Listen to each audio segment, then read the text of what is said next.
Y pues, y eje, cómo va a iniciar o de dónde se genera, pues se genera de lo que es el núcleo paraventricular del hipotálamo, que pues va a ser encargado de secretar lo que es la vasopresina y la hormona liberadora de corticotropina.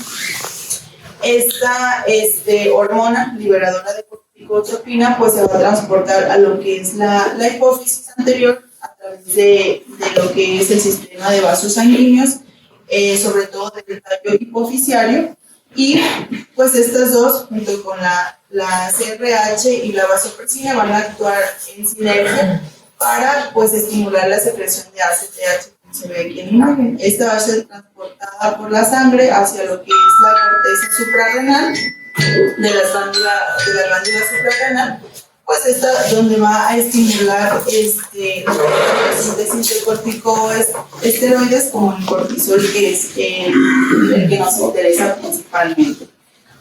Se va a generar a partir de lo que es el colesterol, pero pues es el glucocorticoide que nos importa en este momento.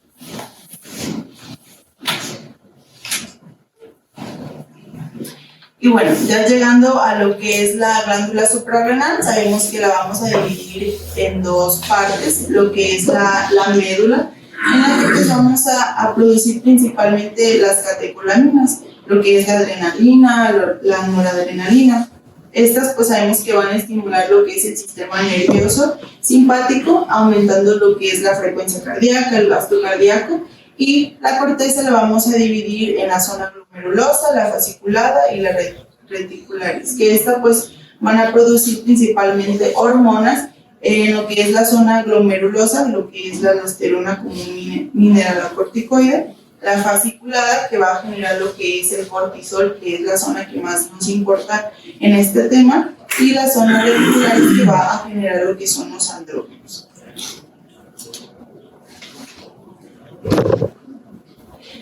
Y pues bueno, principalmente vamos a dividir las causas de la insuficiencia suprarrenal dependiendo dónde esté la lesión principalmente o dónde esté la deficiencia de este.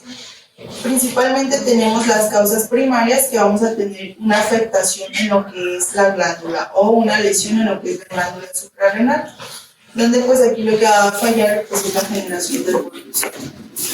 La clasificación secundaria pues es cuando hay una afectación ya en lo que es la hipófisis y una alteración terciaria o una lesión terciaria, pues es cuando ya hay una lesión a nivel de hipotálamo. En lo que es la lesión de la hipófisis, principalmente en las lesiones secundarias o las causas secundarias, pues va a haber una afectación en la regulación de lo que es la síntesis de esta hormona. Y lo vamos a clasificar, como les comenté, dependiendo de estos tres tipos de alteraciones o lesiones a nivel de este eje, principalmente lo que son las primarias, a nivel de lo que es la glándula suprarrenal, que la causa más común, o el 70% de estas causas son autoinmunes. Un 30% de estas pacientes pueden presentar una neoplasia o una amiloidosis, asociado también a algunas infecciones como bacterias, citomegalovirus, tuberculosis, y las causas secundarias, que puede ser ya por un déficit de ACTH o de CRH, que puede ser asociado a tumoraciones como adenomas, infartos como síndrome de Sheehan, algún trauma, infecciones o enfermedad preaneuromática. Y las terciarias, que son supresiones agudas de glucocorticoides exógenos, o son los pacientes que utilizan un corticoides crónicamente, que son suspendidos o son dosis muy altas que alcanzan a suprimir este. Y ya un poquito más específico, estas son las causas primarias de lo que es la insuficiencia suprarrenal. Para poder hablar de la crisis adrenal, pues primero nos vamos a enfocar en lo que es la insuficiencia. Las causas más comunes, como les comenté, pues son las autoinmunes, seguido de las infecciones, donde podemos encontrar micobacterias, virus, o algunas hongos, como les puse aquí en la tabla. Algunas tumoraciones, que son una de las causas también más comunes, metástasis o síndromes como síndromes antifosfolípidos, intervenciones quirúrgicas, infiltrativos como amiloidosis, que estas tres causas son más comunes en las primeras hasta la tercera década de la vida, y en lo que es las infecciones y las tumoraciones, pues es en la última década de la vida se presentan este tipo de pacientes. Y las causas secundarias, como podemos ver aquí, son la presencia de tumoraciones, como adenomas pituitarios, craniofaringiomas, que son de las causas más comunes, las iatrogenias secundarias a radioterapia o intervención quirúrgica, algunos traumatismos o lesiones vasculares y algunas causas relacionadas a autoinmunes.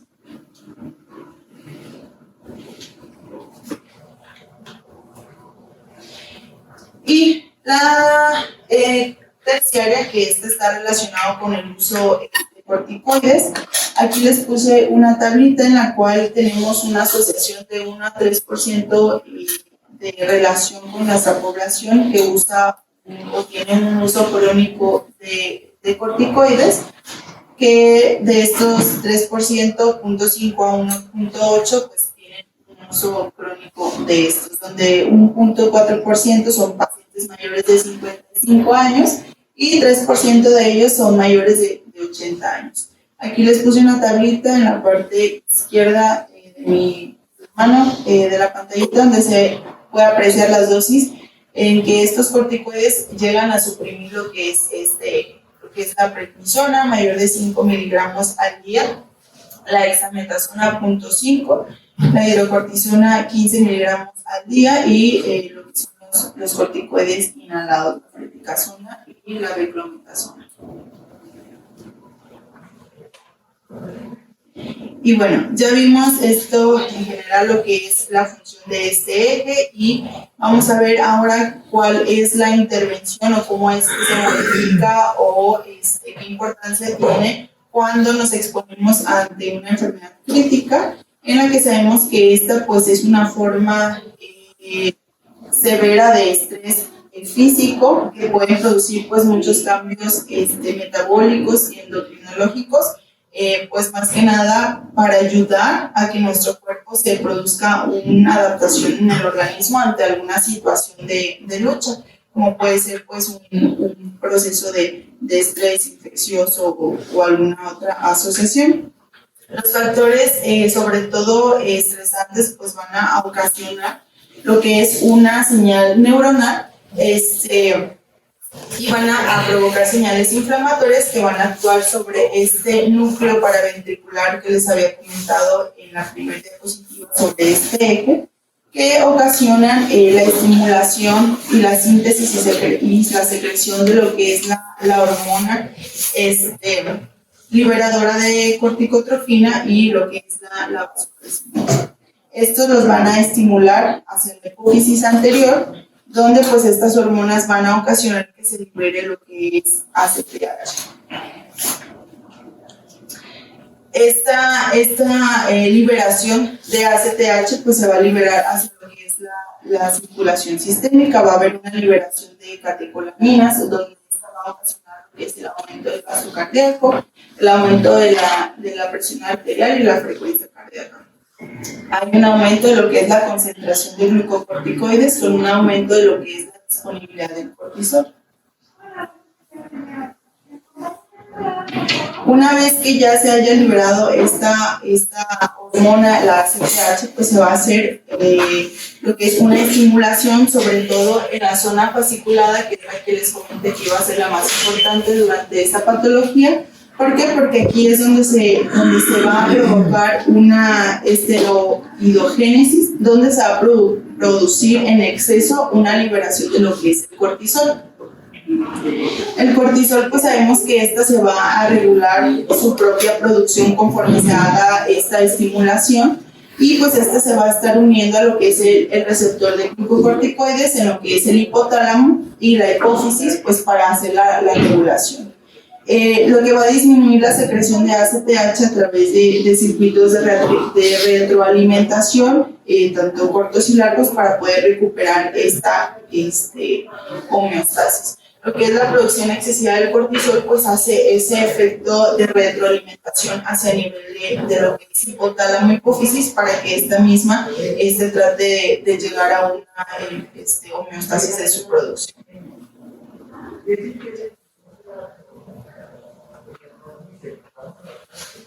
¿Alguna duda? Bueno, ya hablando de lo que es una respuesta hacia un proceso de estrés, se van a distinguir dos fases. Lo que es una fase aguda, que es el inicio de la enfermedad crítica, y una fase crónica, que son ya las consecuencias de esta respuesta hacia la fase aguda. Como les comenté, principalmente en la fase aguda vamos a iniciar lo que es los niveles altos de cortisol plasmático secundario pues, a una agresión hacia el organismo. Podemos ver aquí, se produce una agresión, hay la producción excesiva de lo que es el cortisol plasmático, tanto de su disminución de lo que es el metabolismo del mismo y de su aclaramiento. Entonces hay una excesiva producción, hay una disminución en su metabolismo y en su aclaramiento. Va a haber una disminución en lo que es la producción de ACTH, lo que nos va a ocasionar pues una disminución en la retroalimentación de esta y se ocasiona lo que es un hipercortisolismo. Este es el principal dato que vamos a encontrar en una supresión de ACTH y un aumento en lo que es la producción de cortisol plasmático. Si se llega durante esta fase a ver una adecuada recuperación o un manejo adecuado, puede haber una mejoría que pueda aumentar la producción de ACTH y disminuir lo que es la producción de cortisol. Sin embargo, si durante la fase crónica no hay una recuperación como tal, vamos a producir por este exceso de producción de cortisol una atrofia progresiva de lo que es la glándula suprarrenal con niveles persistentes bajos de lo que es ACTH. Por consecutivo se va a producir una disminución progresiva de lo que es la disminución de la producción de cortisol y una inhibición de su metabolismo y de la producción. Y bueno, ¿cómo lo vamos a ver clínicamente? Sabemos que en lo que es la etapa aguda puede relacionarse con minutos u horas.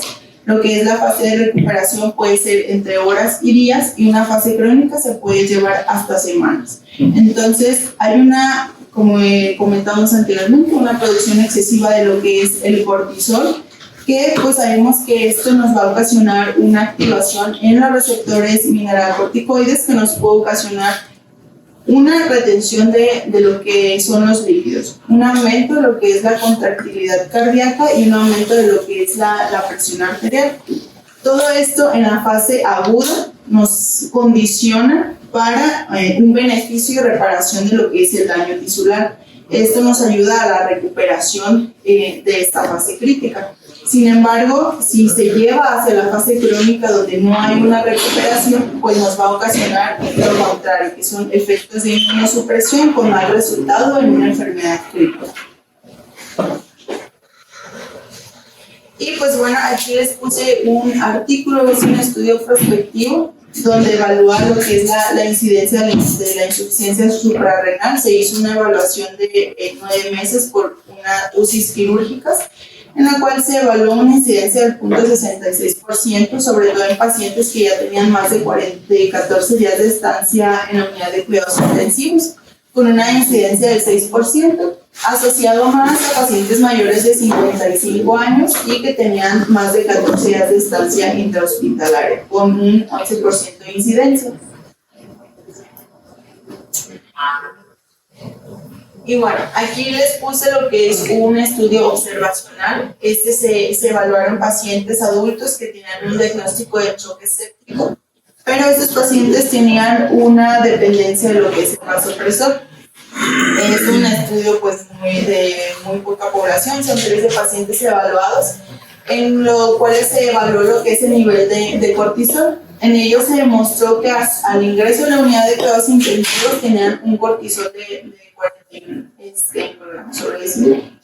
Posteriormente, al ingreso de la unidad de cuidados intensivos, hubo una disminución en lo que es el nivel de cortisol y se vio que estos pacientes tuvieron una respuesta positiva a lo que es la administración de los glucocorticoides, que permitió que se suspendiera lo que es la terapia vasopresora. Aquí pues se puede integrar lo que es el diagnóstico de crisis adrenal, ya que hubo una respuesta a lo que es el uso de glucocorticoides.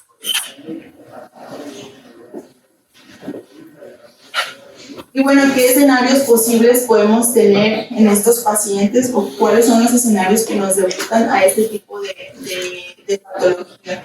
Principalmente lo que es el paciente que debuta en una insuficiencia suprarrenal, o es el paciente ya conocido con este diagnóstico que ya tiene una etiología ya definida y conocida, que por un estrés fisiológico o un estrés nos condiciona a que este paciente lleve a lo que es una condición crítica, o es el paciente que ya utiliza esteroides crónicamente, que se propicia con una situación de estrés y nos condiciona igual una condición crítica. O el paciente sin insuficiencia previa que ocasiona una destrucción súbita de lo que es las glándulas suprarrenales. Esto puede ser asociado a alguna sepsis por meningocócica, alguna hemorragia adrenal y algún infarto súbito de lo que es la hipófisis. Y pues bueno, ¿cómo vamos a encontrarlo con manifestaciones clínicas? La verdad es que es una patología que tiene demasiada extensión de sintomatología, pues que no es tan fácil a lo mejor detectarlo, pero sobre todo en el paciente crítico vamos a encontrar algunos datos clínicos, sobre todo a nivel de nervioso central, asociado a lo que es pérdida de peso, anorexia, cardiovascular, que es una hipotensión o una deshidratación. A diferencia de lo que es la crisis adrenal, va a ser una hipotensión más marcada, porque no es lo mismo una insuficiencia suprarrenal a una crisis adrenal. A nivel hematológico vamos a encontrar sobre todo eosinofilia, que es uno de los más característicos, y asociado también a una anemia. Cambios electrolíticos, como es una hiponatremia, hipercalemia e hipercalcemia, también asociados. Pueden tener fatiga, diarrea y vómito con dolor abdominal. Esto asociado a una crisis adrenal en la cual se presenta una diarrea y vómito y dolor abdominal intenso, en la cual se puede sospechar con un abdomen agudo quirúrgico. Y lo que es los cambios dermatológicos, como puede ser una hiperpigmentación, una hipopigmentación, dependiendo del tipo de insuficiencia suprarrenal, y alteraciones a nivel del sistema muscular. Las manifestaciones clínicas tenemos que clasificarlas dependiendo de la etiología, ya sea que sea una insuficiencia suprarrenal primaria o secundaria, son los datos clínicos que vamos a encontrar. Entonces aquí les puse una tabla de la diferencia entre los síntomas de una insuficiencia suprarrenal primaria y de una insuficiencia suprarrenal secundaria, en la cual algunas de las causas que no la van a diferenciar sobre todo son la hipocalcemia y la hiponatremia en la caso de una insuficiencia suprarrenal primaria, en la cual la hiponatremia pues es hipovolémica, a diferencia de lo que es la hiponatremia volémica de una insuficiencia secundaria. Y lo que es la insuficiencia suprarrenal secundaria se puede asociar con un hipopituitarismo, y estos pacientes, mayormente en los hombres, pueden presentar algunas calcificaciones en los pabellones auriculares y pues algunas de otras alteraciones que podemos ver ahí en la tablita. Y algunos de los datos más importantes, sobre todo asociado un poquito a lo que es la crisis adrenal, que es pacientes con persistencia en hipoglucemias intensas, postraciones profundas con una hipotensión arterial refractaria y un choque hipovolémico. Y aquí les puse una tablita de los signos y síntomas principales, sobre todo de lo que es la crisis adrenal, que va a estar, como les comenté, asociado a dolor abdominal. Es un dolor abdominal intenso, el cual se puede confundir con una patología quirúrgica, anorexia, vómito y náuseas, que es uno de los principales. El paciente está con datos de confusión, puede presentar hipotensión refractaria y algunas alteraciones hidroelectrolíticas como hipercalemia, hiponatremia e hipercalcemia, sobre todo asociado con hipoglucemia. La hipoglucemia es un poquito más común en los niños que en los adultos, pero también se llega a presentar. ¿Y cuáles son unas de las causas de lo que es la insuficiencia adrenal aguda? Pues es una situación de estrés un poquito más aguda que las insuficiencias suprarrenales, sobre todo lo que es las insuficiencias adrenales primarias y las secundarias, pues que pueden ser la hemorragia adrenal, la necrosis, trombosis a lo que es local y los trastornos de la coagulación. Y la insuficiencia adrenal secundaria, sobre todo, pues es las relacionadas con la cirugía de hipófisis o de glándulas suprarrenales. Hay una necrosis hipofisiaria, como es el síndrome de Sheehan, que ya les había comentado en una tablita anterior.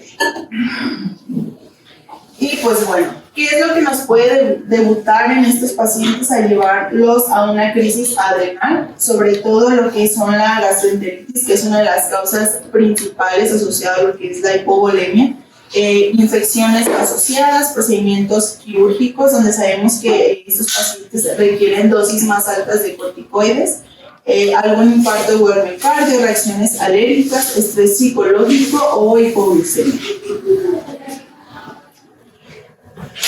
Y bueno, ya asociados o enfocándonos un poquito más a lo que es la crisis adrenal, podemos ver aquí en la imagen, pues va a ser un desequilibrio principalmente en lo que es la demanda y la disponibilidad de los glucocorticoides. Esto nos va a provocar lo que es una crisis suprarrenal, sobre todo caracterizado por una respuesta inmune modificada. Esto va a ser debido a lo que es la falta de inmunomodulación que va a ser mediada por glucocorticoides, sobre todo que nos puede llevar a la producción de un aumento de citocinas inflamatorias, que pues esto van a activar lo que son, activa todavía más lo que son las vías proinflamatorias. Posteriormente, esto nos va a ocasionar lo que es una deficiencia de cortisol, que nos ocasiona pues una menor capacidad de la respuesta de catecolaminas, y lo que va a provocar en los vasos sanguíneos pues un efecto de depresión de volumen, sobre todo una movilización deficiente, lo que es los recursos energéticos por una afectación en lo que es la gluconeogénesis hepática, que va a estar reducida, así como una liberación muscular reducida, y pues va a haber una disminución en la producción de ácidos grasos.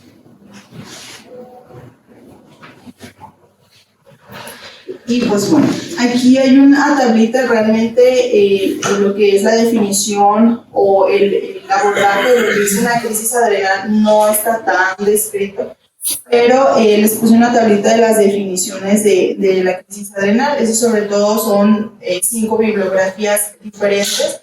En la primera que les puse aquí, en esta nos dice que es todo paciente que presenta un deterioro agudo del estado de salud asociado a uno o dos de estos síntomas, como son la hipotensión refractaria, el paciente que presenta dolor abdominal, fatiga, vómito, o que presenta cambios hidroelectrolíticos. Y aquí abajito les puse otras definiciones que también son asociadas casi a los mismos puntos.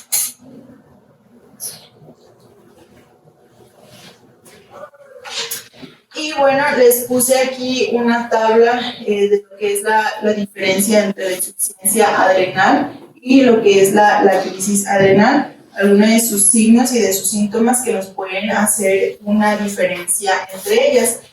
Una de las principales pues va a ser la presencia de hipotensión persistente, dolor abdominal intenso, que es en la presencia de la crisis adrenal, y los signos de abdomen agudo. Sobre todo los cambios hidroelectrolíticos, que son los principales datos a nivel de laboratorio que nos pueden ayudar a diferenciarlo, lo que es la hiponatremia, la hipercalemia y sobre todo la hipercalcemia y la hipoglucemia, que son las principales datos que nos pueden ayudar a diferenciar lo que es la insuficiencia adrenal, suprarrenal y lo que es la crisis. Y en lo que es la crisis adrenal, no va a haber a lo mejor la mejor forma de diagnosticarlo conforme a la relación una insuficiencia suprarrenal, que podemos hacer diferentes pruebas o determinaciones como de cortisol o ACTH, pero esto no nos debe de retrasar en lo que es la administración o el manejo de estos. En cuanto a la insuficiencia suprarrenal, pues podemos hacer lo que es el diagnóstico conforme la cuantificación de cortisol sérico. Aquí no lo va a dividir en el paciente que tenga una sospecha insuficiente de lo que es la insuficiencia adrenal y un paciente que tenga una alta sospecha de lo que es la insuficiencia adrenal con el nivel de cortisol sérico. Y pues hay algunas consideraciones que tenemos que tomar en cuenta, ya que el cortisol se puede modificar por algunas situaciones, sobre todo lo que es la disminución de la síntesis del cortisol, el incremento de las pérdidas, aumento de la síntesis, sobre todo lo que es la disminución de su síntesis, como es la enfermedad hepática, el hipotiroidismo o algún proceso séptico. El incremento de las pérdidas en el caso del síndrome nefrótico y el aumento en la síntesis, pues es el paciente embarazada o con el uso de anticonceptivos orales y el paciente que tiene hipertiroidismo. Esto nos puede dar un falsa disminución de lo que es el cortisol, entonces se tiene que tomar en cuenta cuando se realiza esta prueba. Otra de las pruebas pues es el test de estimulación con ACTH, en la cual vamos a administrar lo que es la ACTH sintética, que son 250 gramos en bolo, en la cual vamos a presentar si hay un incremento de lo que es el cortisol menos de 9 microgramos sobre decilitro a los 30 o 60 minutos, lo vamos a asociar con una insuficiencia suprarrenal. Si el incremento es mayor de 17, hay algunas bibliografías que lo mencionan en 18, a los 30 o 60 minutos no se va a asociar con una insuficiencia suprarrenal. Y pues hay algunas pruebas que se puede realizar con infusión a los 8 o 48 horas y ya se hace una medición tanto de ACTH y como de cortisol basal. Y el gold estándar, que realmente es una prueba que ya no se realiza y que tiene un poquito más de riesgos, es la prueba de tolerancia a la insulina, que es llevar a un paciente con glicemias menores de 35 miligramos con una infusión de insulina para la recolección de cortisol a los 0, 15, 30 y 45 minutos. Realmente es una prueba que pues, no se realiza por el costo y por el riesgo de los pacientes. Y de esto no vamos a andar mucho, solamente son unas de las pruebas que también se pueden realizar para el estudio de la función suprarrenal, pero eso solamente pues, ya en pacientes que es crónico. Y igual les puse un diagramita que se puede utilizar para la identificación o dar un diagnóstico en este tipo de pacientes, dependiendo el cortisol basal que se tome de muestra, es el tipo de prueba que se va a realizar después. Si se confirma o se rechaza el diagnóstico. Pero pues eso es manejo crónico. ¿Y qué condiciones o qué dosis de corticoide nos pueden ocasionar una supresión de este? Pues ya los vimos en una tablita anterior, donde hay una supresión probable en todo paciente que utilice dosis de prednisona mayor a 20 miligramos al día, que equivale pues a un tratamiento más de 3 semanas. O un paciente que utiliza dosis arriba de 5 miligramos de prednisona, que está administrada pues, durante la tarde y noche por más de 2 semanas, que esto pues, nos puede conllevar paciente con una clínica de síndrome de Cushing. Un riesgo intermedio, pacientes que utilizan dosis menos de 20 miligramos de prednisona, que equivale pues, más o menos a un tratamiento de 3 semanas. Y la supresión improbable, pues es todo paciente que utiliza pues, algún tratamiento con glucocorticoides menos de 3 semanas. Y bueno, el tratamiento, pues solo nos vamos a basar en lo que es la crisis adrenal, en la cual vamos a administrar lo que es la hidrocortisona. Son 100 miligramos en bol, continuando con 200 miligramos cada 24 horas en infusión. Y se puede utilizar lo que es la hidrocortisona en bolos de 50 miligramos y de cada 6 horas. Al mejorar la dosis, pues esta se va a ir reduciendo a 3 días hasta la dosis de mantenimiento habitual para cada paciente. Hay algunas alternativas, como lo es la dexametasona, la metilprednisolona y lo que es la prednisolona. Esas son las dosis administradas, es una alternativa en caso de no tener lo que es la hidrocortisona.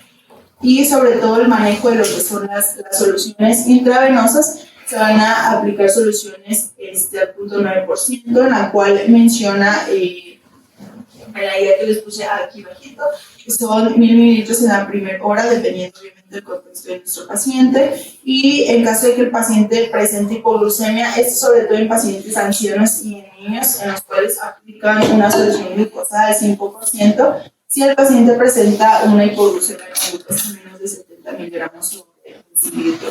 Esto solamente es en ancianos y en niños, en caso de que el paciente pues llegue con datos de hipoglucemia. Obviamente lo que es de hidratación pues se va a llevar mediante metas. ¿Y qué situaciones nos pueden condicionar a modificación o se requiere modificar las dosis de corticoides? Pues sobre todo lo que son las cirugías mayor, que tienen un tiempo de recuperación un poquito más largo, se tiene que hacer una modificación de la administración de los corticoides.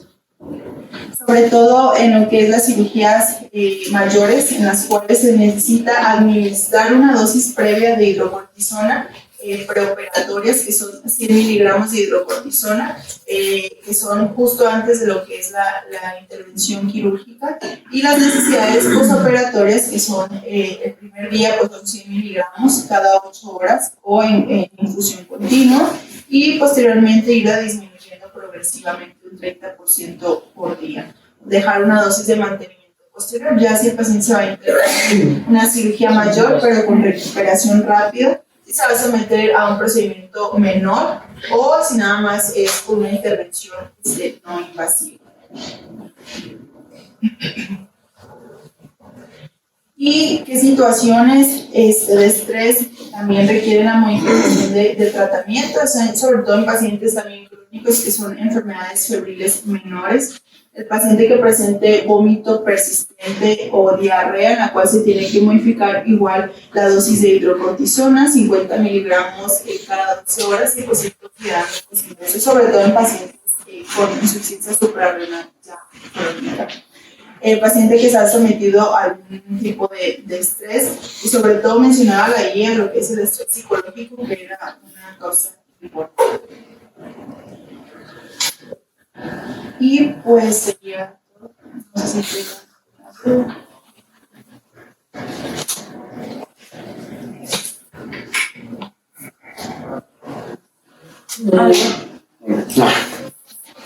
Bueno, la última guía del CIRSI que busqué estaba en el 2017, y ahí lo que me pareció relevante pues, hay un artículo del 2022 que busca redefinir lo que es el CIRSI, pues por ejemplo, y dividirlo en 3 escenarios, ¿no? El escenario endocrino clásico del paciente que tiene ya una insuficiencia suprarrenal y que se exacerba este cuadro con un episodio agudo. El paciente con un choque séptico que se ve beneficiado del uso de esteroides, y el paciente con un verdadero CIRSI, que sería el paciente que son los menos identificados, los pacientes que llevan 4 o 5 semanas en la UCI con niveles de cortisol elevados, con un feedback negativo en el eje hipotalámico. Y todo esto, pues y esos pacientes son más sutiles de detectar, y pues recomiendan ahí que el paciente que ya tiene tiempo de estancia en la UCI, que no le puedes quitar el vasopresor, que tiene tendencia a la hipoglucemia, al hiponatremia, ese pudiera hacer que ese paciente se viera beneficiado de una prueba con esteroides. Y de hecho ellos recomendaban usar 60 miligramos de hidrocortisol y ver si había forma de destetar al paciente con eso de los vasopresores, especialmente pacientes que han estado expuestos a azoles o a opioides por tiempos prolongados, que son drogas que se han relacionado con la supresión del eje adrenal. Entonces, pues eran los 3 escenarios que ellos comentaban, y pues obviamente el tercero era el que menos le ponemos mucha desatención. Nos centramos más en el paciente que acaba de ingresar o que está agudamente enfermo, y se nos olvida que ya tiene tiempo pues, con nosotros.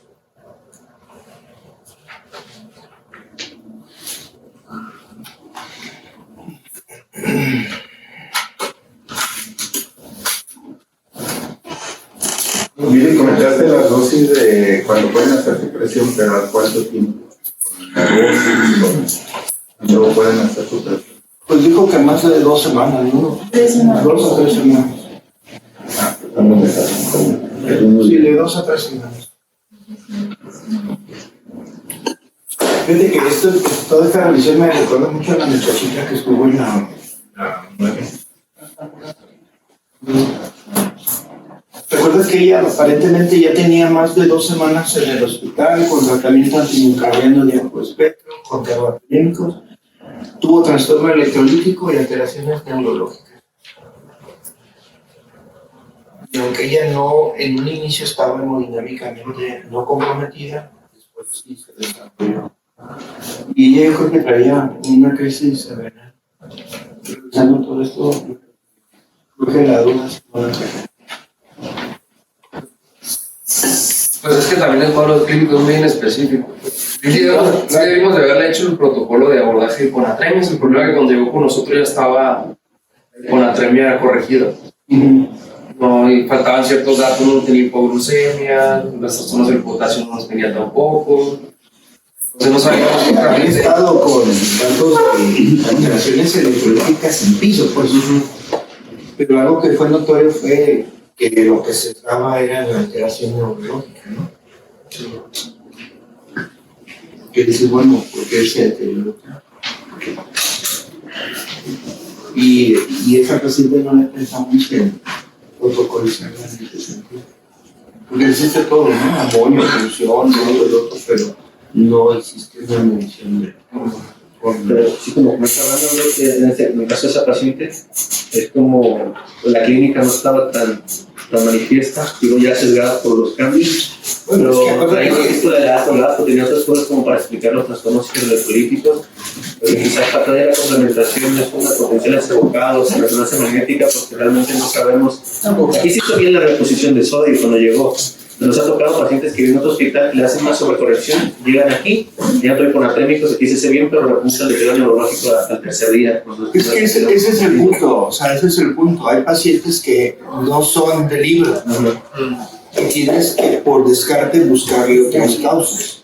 Por eso me sale a colación y recuerdo a la paciente, digo, pues sí había muchos datos clínicos que tenía ella por la evolución, por el tiempo, por la estancia, haber estado infectada, agotada nutricionalmente, séptica la paciente. Proceso agudo, ¿no? A mí lo que se me hace muy relevante de la presentación, ¿verdad? Y que seguido se nos pasa, es en un primer escenario los pacientes que suben a piso, pacientes con meningioma, que sí le están dando dosis considerables de esteroides y a veces dura más de piso, más de 2 meses la protocolización, más de 1 mes la protocolización. Llegan, los operan, aquí ya estable hemodinámicamente y a las 1 o 2 horas se turbochocan, pero lo siguiente. No, es que no se les da la reposición. No se les da revolución y en la investigación del estudiante, pues te das cuenta que desde que empiezo desde que estaban en casa y están tratando de esconder lo prednisona y todo eso, y aquí llegan, se tardan 1 mes en el abordaje, en lo que definen sala y lo demás, los operan y aquí después del postquirúrgico haber mantenido pues más o menos, que se unen más o menos bien, llega y se chocan, ¿no? Neurogénico, y pasa eso muchas veces esa situación. Y en segundo necesario solamente me acuerdo de 1 o 2 por aquí, pacientes que tienen como un Cushing ya manifiesto. con estrías gruesas, así, que también están muy inestables sus huesos. Ajá, que son como el segundo escenario que a veces es más clínico de revisar. Mira, esta paciente tiene como si estuviera haciendo un síndrome de Cushing, preguntando si la causa fue adquirida por la cuestión de esto crónico de esteroides no preguntados o una enfermedad como talla de Cushing, esa primaria o secundaria. Pero son de los escenarios que me ha tocado ver mucho y donde a veces sí se los pasa. Es el primero y el más común, ¿no? Así como de preguntar un poco, pero te entregan los pacientes el quirófano que le hizo sobre la alimentación. Caso pues una polina, cosa fue muy enfático. A ver, Bueno, la cirugía de hipófisis. cirugía de hipófisis ya paciente también con reposición crónica, traía Prednik, ¿no? Sí, por lo que tú dices, a lo mejor no es para inhibir suficiente, pero ya venía con una manifestación de un problema central. Ya era uno de secundario, pues a nivel de la hipófisis, un poquito más arriba, tercera no sabemos, pero ya había hecho compromisos por la magnitud del tumor, compresión, por la misma compresión de función de otros ejes que estaban ya reponiéndose con Prednik de manera habitual, 5 miligramos, una cirugía abierta de cráneo, y así le pregunté a la anestesio, ¿qué le pusiste de reposición hormonal? Más en el bono 100 de hidro inicial, lo cual sería un error para nosotros no darle los secundarios 200, ¿verdad? Pues sí se experimenta por pero sí pasa que no se pregunta eso y al momento ya el paciente que se choca, se intuba de nuevo y se complica. Creo que es el escenario más visible, pero sí, lo que no estamos muy habitualmente es el escenario que es el doctorado, ¿no? Aquí es donde la clínica en específica que no se nos pasa por preguntar por la cabeza. No lo pensamos. No se piensa, no hay edición.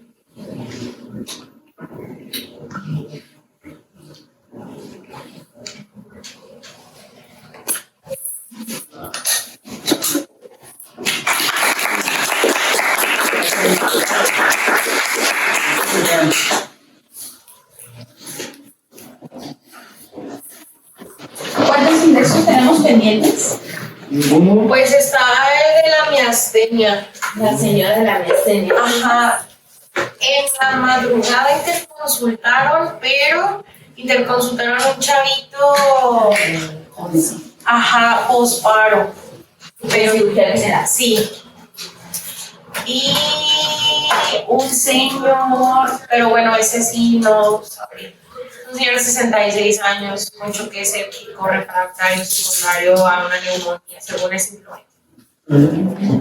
Pero, ajá, o sea, pero yo diría no, la miastenia y el chavito postparo. ¿Por qué fue el pan? ¿Vale? ¿Por qué fue el pan? Pues tuvo deterioro respiratorio. No sé si fue presenciado, al parecer no fue presenciado, le dieron 3. No fue según hipo.